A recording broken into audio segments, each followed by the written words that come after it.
Every Monday morning an old woman walked into the same railway station and bought the same train ticket. She always arrived before sunrise. She wore a long gray coat that had become too large for her thin body and carried a small brown handbag against her chest. Ticket clerk knew her well. She never asked for a return ticket. She never asked where the train was going. She only placed a few coins on the counter and quietly said, "Don't ticket please." The clerk would look at the destination printed on the ticket and then look back at the woman. Destination was a station that had disappeared from the railway map more than 20 years ago. No modern train stopped there anymore. The old woman kept buying that ticket every single week. Her name was Margaret. She was 78 years old. Nobody at the station knew why she kept doing it. Some people thought she had forgotten that the station no longer existed. Others believed she was simply lonely and wanted a reason to leave her house. But the ticket clerk had noticed something strange. Margaret never actually boarded the train. She would walk to platform 6 and sit on the same wooden bench, would hold the ticket tightly in both hands and stare at the tracks. Then she would wait for exactly 1 hour. After that she would stand up and leave. One cold Monday morning the new ticket clerk finally found the courage to speak to her. "Madame, may I ask you something?" Margaret looked at him with tired blue eyes. "Of course we do. You keep buying a ticket to a station that does not exist anymore." For several seconds Margaret said nothing. Then she smiled sadly. "Because someone is still waiting for me there." The clerk felt a chill run through him. "What was waiting for you?" Margaret looked toward platform 6. "Me, and I promised I would never leave before the clerk could ask another question." She walked away. The following Monday she returned, but this time she was not alone. A young boy had followed her into the station, stood several steps behind her, and watched as she bought the ticket. The boy was around 10 years old. His clothes were worn and his face looked frightened. The clerk noticed him immediately. Margaret walked toward platform 6 and sat on the old bench. Boy followed after. A few minutes he finally sat beside her. Margaret turned toward him. "You should not be here." The boy looked down at the floor. "He needed to know where you go every Monday." Margaret stared at him in silence. Then she noticed something hanging around his neck. A small silver train whistle. Her face suddenly changed. She reached out with trembling fingers and touched it. "Where did you get that?" The boy whispered that it belonged to his mother. Margaret slowly stood up. For the first time in 20 years she looked truly frightened, because she knew exactly who the boy's mother was, and she knew why the whistle had never been found. Margaret could barely breathe. The silver whistle rested inside the boy's small hand. She had seen it once before, many years ago. It had belonged to a young woman named Emily. Emily had been the person Margaret loved most in the world. She had not been her daughter. She had been her granddaughter. 20 years earlier Emily had disappeared from the railway station. Everyone had believed she was dead, but Margaret had never accepted it. The boy looked at her. "You know my mother?" Margaret slowly sat back down. "Yes, he knew her very well." "Where is she now?" Margaret looked toward the empty tracks. "I do not know." The boy lowered his head. "Her name is Emily." Margaret closed her eyes. That was the name she had carried in her heart for 20 years. The boy explained that his mother had died several months earlier. Before she died, she had given him the silver whistle. She had also told him about an old woman who visited the railway station every Monday. She told him that if he ever wanted to understand what happened to their family, he should find that woman. Margaret felt tears filling her eyes. "Why did she never come to me?" The boy shook his head. She tried. Margaret looked at him. "What do you mean?" Reached into his pocket and pulled out a folded piece of paper. "Me mother wrote this for you." Margaret refused to take it at first. Her hands were shaking. Then she slowly opened the paper. There were only a few words. "I am sorry, Margaret. I could not keep my promise." The old woman began to cry. The boy watched her without understanding what promise. Margaret folded the paper carefully. Then she looked at him. "Your mother promised she would return to this station, but she never came. Would because she believed I had abandoned her." The boy stared at her. "Did you?" Margaret shook her head. Never. She told him the truth she had hidden for 2 decades. When Emily was 19, she had fallen in love with a young railway worker named Daniel. Her family hated him because he had no money. They wanted Emily to marry someone wealthy. Margaret had tried to protect Herbert, one night Emily disappeared. Family told everyone she had run away. Margaret searched for her for months. Then she discovered a letter saying Emily had left the country. She never believed it, but there was one thing she never understood. Emily had left without saying goodbye. The answer had been waiting at the station all along. Margaret looked at the boy. It was your father's name. The boy hesitated. Daniel Tar's heart stoppage looked again at the silver whistle. That whistle had belonged to Danielle, the young railway worker everyone had told her was dead. The boy suddenly spoke. Me mother said my father did not do. Margaret looked at him in disbelief, and where his head? The boy pointed toward platform 6. Said you would know. Margaret turned toward the tracks. For 20 years she had been buying a ticket to no Herbert. Perhaps the train she had been waiting for had never been a train at all. Margaret stood beside the platform without moving. The station had become strangely quiet. The boy waited behind her, was watching her face. You know where my father is? Margaret slowly. No. Daddy know where he was supposed to be. She took the boy's hand and walked toward the far end of platform 6. There was an old metal door hidden behind a row of storage boxes. Margaret had not opened that door in 20 years. She pulled a small key from her handbag. The boy stared at her. What is behind it? Memorish opened the door. Inside was a narrow room filled with old railway equipment. It covered everything. In the wall hung a faded photograph. Margaret lifted it carefully. It showed Emily and Daniel standing together beside a train. The boy looked at the photograph. That is my mother. Margaret nodded. Dan, that is your father. The boy stared at Daniel. We did everyone say he was dead? Margaret sat down because someone wanted everyone to believe it. She told him about the night Emily disappeared. Daniel had planned to leave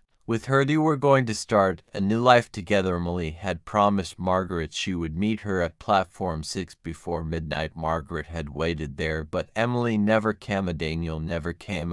Next morning Margaret was told that Daniel had been killed in a railway accident. No body had ever been shown to her, only a small box containing his personal belongings. Inside that box was another silver whistle. Margaret had kept it for years until she discovered that the railway records had been changed. That the accident had never happened, and Somi had erased Daniel from the railway system. The boy looked frightened. Edwo did that. Margaret looked at the photographer. Your great-grandfather had threatened Daniel, told him to disappear forever or Emily would be taken away. But why would my mother leave with him? Margaret shook her head. She did not. That was the part Margaret had never understood. Emily had been taken away by her family. She had been sent to another town. She had been told that Margaret wanted nothing to do with her. Family had lied to both of them. For 20 years they had lived apart, each believing the other had chosen to leave. Margaret covered her face. A search for her, search for maybe we were both given the wrong answers.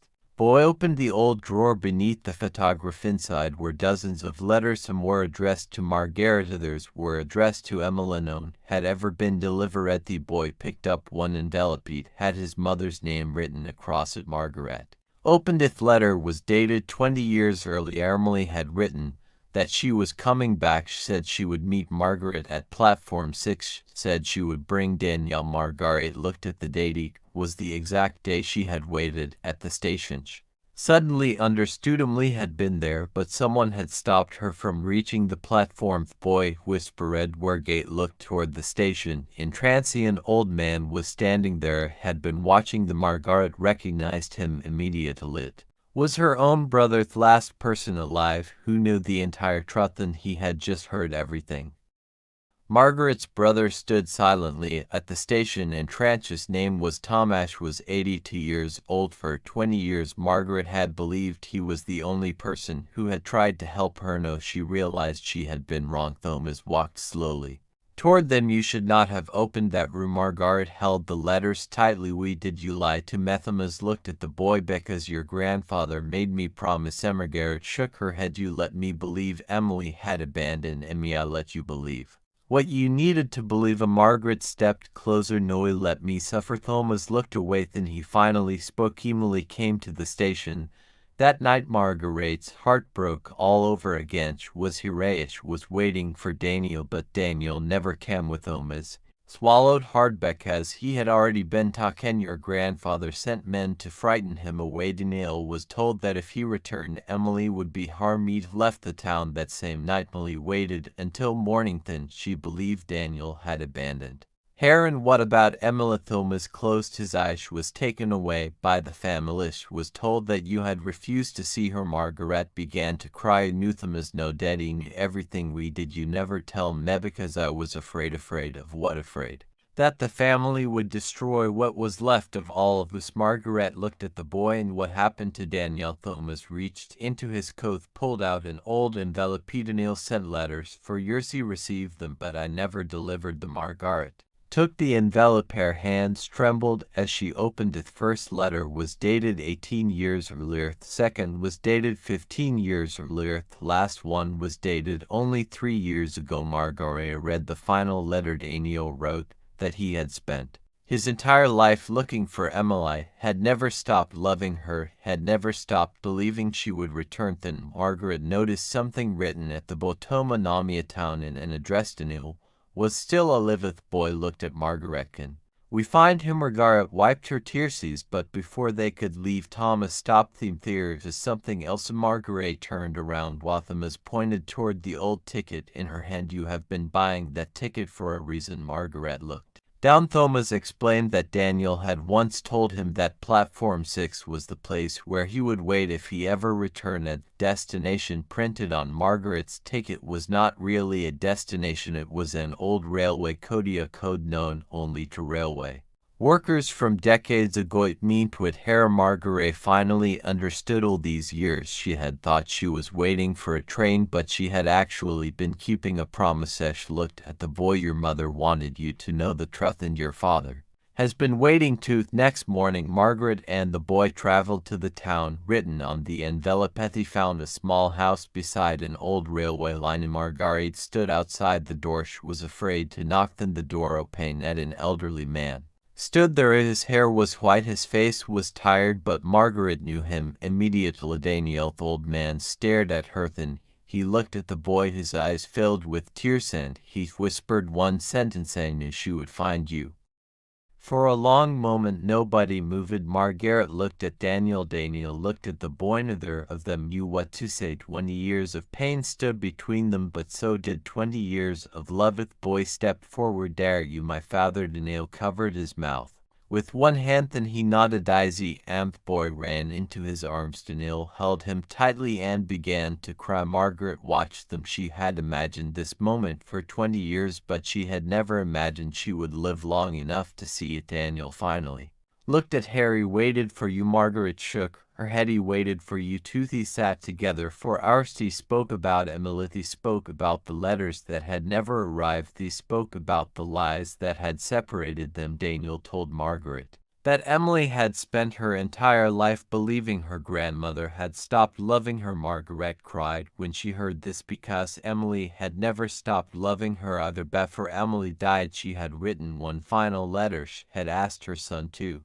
find Margaret. She wanted him to know that the family secrets had never been his fault. She wanted him to bring Margaret back to the place where everything had started. The following Monday, Margaret returned to the railway station, but this time she did not buy a ticket. She walked to platform 6 with the boy and Daniel beside her. The old wooden bench was still there. Margaret sat down. She held the boy's hand. Daniel sat on her other side. For the first time in 20 years, Margaret was not waiting for anyone. She had finally found the people she had been waiting for. The ticket clerk watched them from the counter, smiled. Margaret looked at him. He will not need a ticket today. The clerk nodded. Where are you going? Margaret looked at Daniel. Then she looked at the boy. Stood up. Before leaving, she placed the old ticket on the wooden bench. Ticket that had carried her nowhere for 20 years. Ticket clerk picked it up. Later, on the back of it, he found a small handwritten message. Some journeys are not meant to take you somewhere. Some journeys are meant to bring someone back. Years later, the railway station was renovated. Platform 6 was removed. The old bench disappeared, but the story